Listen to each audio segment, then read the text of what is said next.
Curso em Milagres, capítulo 5, Cura e Integridade. Introdução. 1. Curar é fazer feliz. Eu te disse para pensar em quantas oportunidades tens tido para alegrar-te e quantas tens recusado. Isso é o mesmo que dizer que tens te recusado a curar-te. A luz que te pertence é a luz da alegria. A radiância não está associada com o pesar. A alegria suscita uma disposição integrada da vontade para compartilhá-la e promove o impulso natural da mente para responder como uma só. Aqueles que tentam curar sem ser totalmente alegres suscitam simultaneamente diferentes tipos de respostas, privando assim os outros da alegria de responder com todo o coração. 2. Para ser de todo o coração, tens que ser feliz.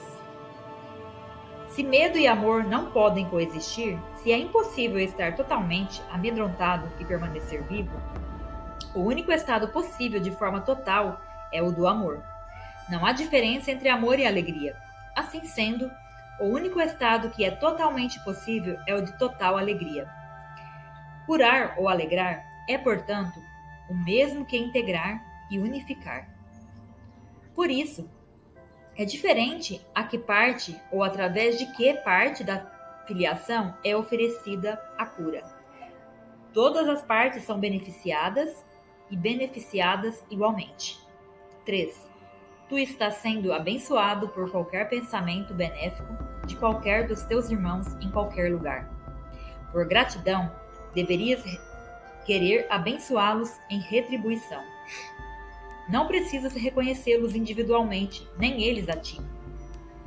A luz é tão forte que se irradia através da filiação e retorna os agradecimentos ao Pai por irradiar sobre ela a sua alegria. Só as crianças santas de Deus são canais dignos de sua bela alegria, porque só elas são suficientemente belas para mantê-la, por compartilhá-la. É impossível para uma criança de Deus amar ao seu próximo a não ser como a si mesma. Por isso, a oração daquele que cura é: que eu conheça este irmão, como conheço a mim mesmo. Tópico 1. O convite ao Espírito Santo. 1. A cura é um pensamento pelo qual duas mentes percebem a sua unicidade e vêm a ser contentes.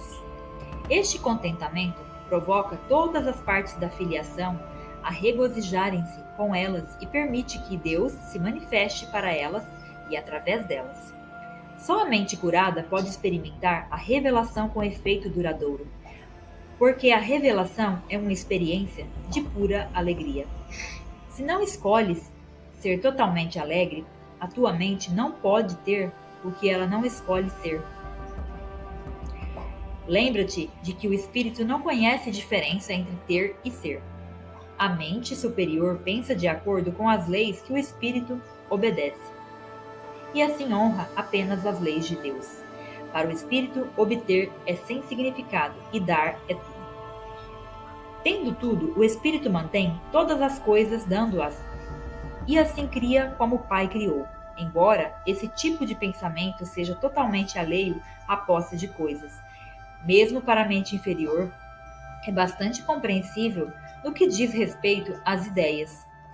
Se compartilhas uma posse física, de fato divides essa propriedade.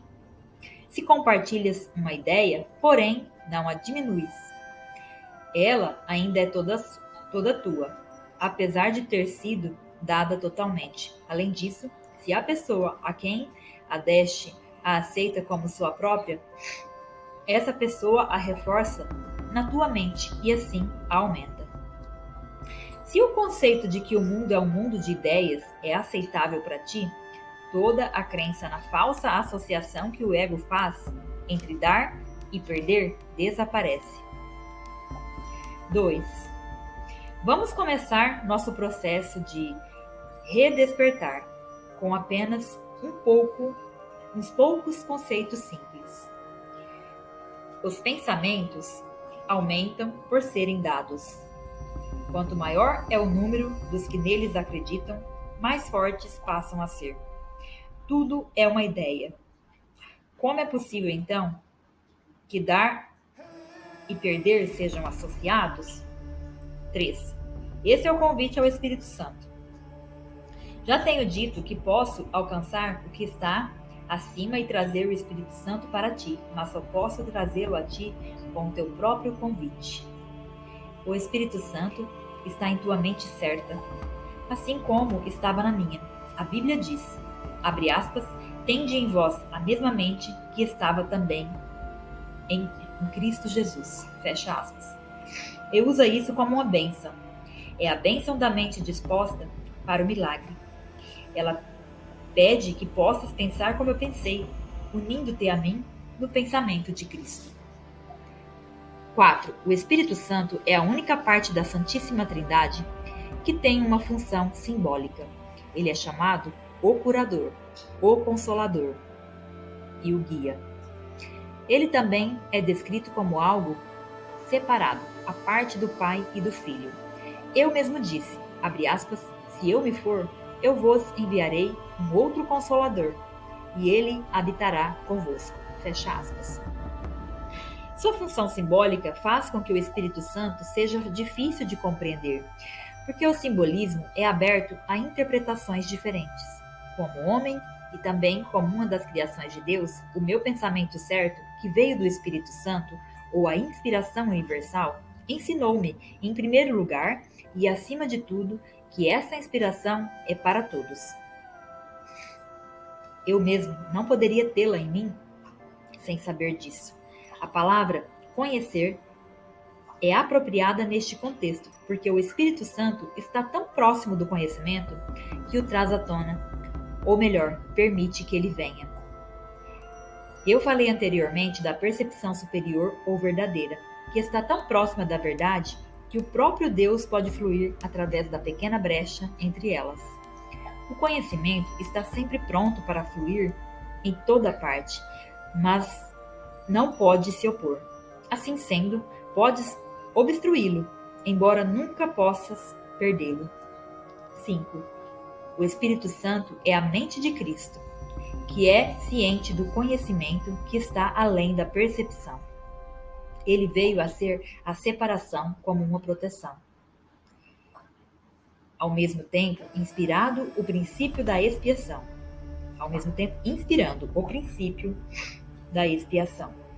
Antes disso, não havia nenhuma necessidade de cura, pois não havia ninguém sem consolo.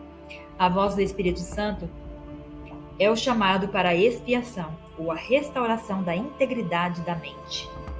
Quando a expiação for completa e toda a filiação estiver curada, não haverá nenhum chamado para retornar.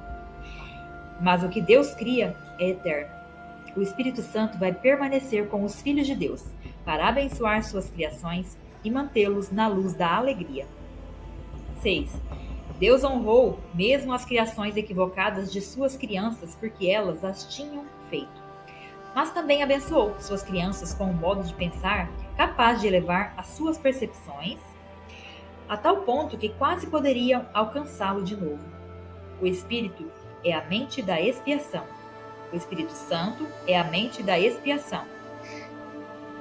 Ele representa um estado mental suficientemente próximo da mente disposta para o que a uno, que transferi-lo para ela é finalmente possível. A percepção não é conhecimento, mas pode ser transferida para o conhecimento ou atravessar a ponte para ele.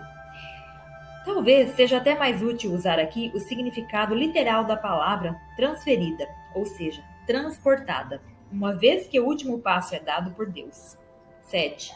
O Espírito Santo é a inspiração compartilhada de toda a filiação.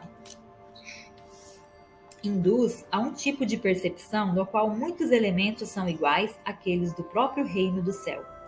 Primeiro, sua universalidade é perfeitamente clara, e ninguém que a tenha alcançado poderia acreditar, nem por um instante, que compartilhá-la envolve qualquer outra coisa que não seja ganhar.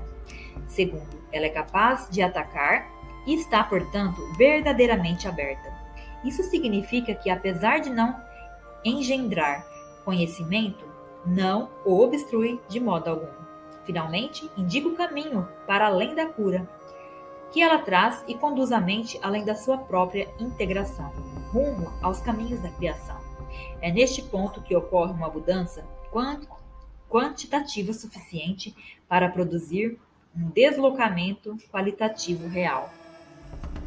Tópico 2. A voz por Deus. 1. A cura não é criação, é reparação. O Espírito Santo promove a cura olhando além dela, para o que eram as crianças de Deus antes que a cura fosse necessária e para o que serão quando tiverem sido curadas. Essa alteração da sequência temporal deveria ser bastante familiar, porque é muito similar ao deslocamento na percepção do tempo que o milagre induz. O Espírito Santo é a motivação para a mentalidade milagrosa, a decisão de curar a separação, deixando que ela se vá. A tua vontade ainda está em ti, porque Deus colocou-a em tua mente. Embora possa mantê-la adormecida, não pode obliterá-la. O próprio Deus mantém tua vontade viva, transmitindo-a a partir da sua mente para a tua, enquanto o tempo existir. O milagre em si é um reflexo dessa união de vontade entre pai e filho. 2. O Espírito Santo é o Espírito da alegria. Ele é chamado para o retorno, com o qual Deus abençoou as mentes de seus filhos separados. Essa é a vocação da mente. A mente não tinha nenhuma vocação até a separação, porque antes disso tinha somente o que é, e não teria compreendido o chamado para o pensamento certo. O Espírito Santo é a resposta de Deus à separação, o meio pelo qual a expiação cura até que toda a mente volte outra vez a criar. 3. O princípio da expiação e a separação começaram ao mesmo tempo. Quando o ego foi feito, Deus colocou na mente o chamado para a alegria. Esse chamado é tão forte que o ego sempre se dissolve ao seu som. Essa é a razão pela qual tens que escolher ouvir uma dentre as duas vozes dentro de ti. Uma tu mesmo fizeste, e essa não é de Deus. Mas a outra te foi dada por Deus, que apenas te pede para escutá-la. O Espírito Santo está em ti, num sentido muito literal. Sua é a voz que te chama de volta para onde antes estavas e estarás outra vez. Mesmo neste mundo, é possível ouvir apenas essa voz e nenhuma outra. É preciso esforço e muita disposição para aprender. É a lição final que eu aprendi, e os filhos de Deus são tão iguais como aprendizes quanto como filhos. 4. Tu és o reino do céu. Mas tens permitido que a crença nas trevas entre na tua mente e, portanto, precisas de uma nova luz. Tens que permitir que o resplendor do Espírito Santo possa banir a ideia da escuridão. Sua é a glória, diante da qual a dissociação cai por terra e o reino do céu penetra no que lhe é próprio. Antes da separação, não precisavas de orientação.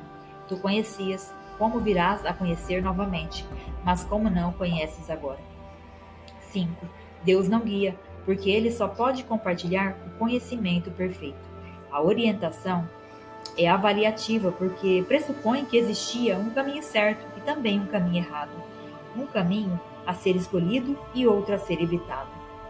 Ao escolher um, desistes do outro.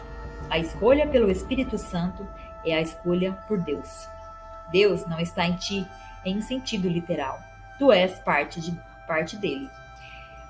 Quando escolheste deixá-lo, ele te deu uma voz para falar por ele, pois não podia mais compartilhar seu conhecimento contigo, sem impedimento. A comunicação direta foi quebrada porque tinhas feito uma outra voz. 6. O Espírito Santo te chama tanto para lembrar como para esquecer. Tu escolheste estar em um estado de oposição na qual opostos são possíveis. Como resultado, há escolhas que tem que fazer. No estado de santidade, a vontade é livre. de forma que seu poder criativo é ilimitado e a escolha é sem significado. A liberdade de escolher é o mesmo poder que a liberdade de criar, mas sua aplicação é diferente. A escolha depende de uma mente dividida. O Espírito Santo é o modo de escolher. Deus não deixou suas crianças sem consolo, mesmo que elas tenham escolhido deixá-lo. A voz que puseram em suas mentes não foi a voz pela vontade de Deus, em nome da qual fala o Espírito Santo. 7. A voz do Espírito Santo não comanda, pois é incapaz de arrogância. Não exige, porque não busca o controle. Não vence, porque não ataca. Simplesmente lembra.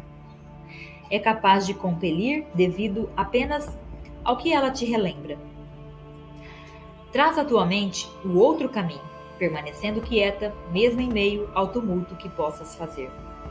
A voz por Deus é sempre quieta porque fala de paz. A paz é mais forte do que a guerra, porque cura. A guerra é divisão, não soma. Ninguém ganha com a discórdia. Que aproveitará a um homem ganhar o mundo inteiro, se vier a perder a sua alma? Se escutas a voz errada, perdeste de vista a tua alma. Tu não podes perdê-la, mas podes não conhecê-la. Assim sendo, ela está perdida para ti até que escolhas certo. 8. O Espírito Santo é o teu guia na escolha. Ele está na parte da tua mente que sempre fala a favor da escolha certa, porque fala por Deus. Ele é a tua comunicação remanescente com Deus, que podes interromper, mas não podes destruir. O Espírito Santo é o caminho no qual a vontade de Deus é feita, assim na terra como no céu. Tanto o céu quanto a terra estão em ti, porque o chamado de ambos está na tua mente. A voz por Deus vem dos seus próprios altares a Ele. Esses altares não são coisas, são devoções. No entanto, tu tens outras devoções agora. A tua devoção dividida te deu as duas vozes, e tens que escolher em que altar queres servir. O chamado a que respondes agora é uma avaliação, porque é uma decisão.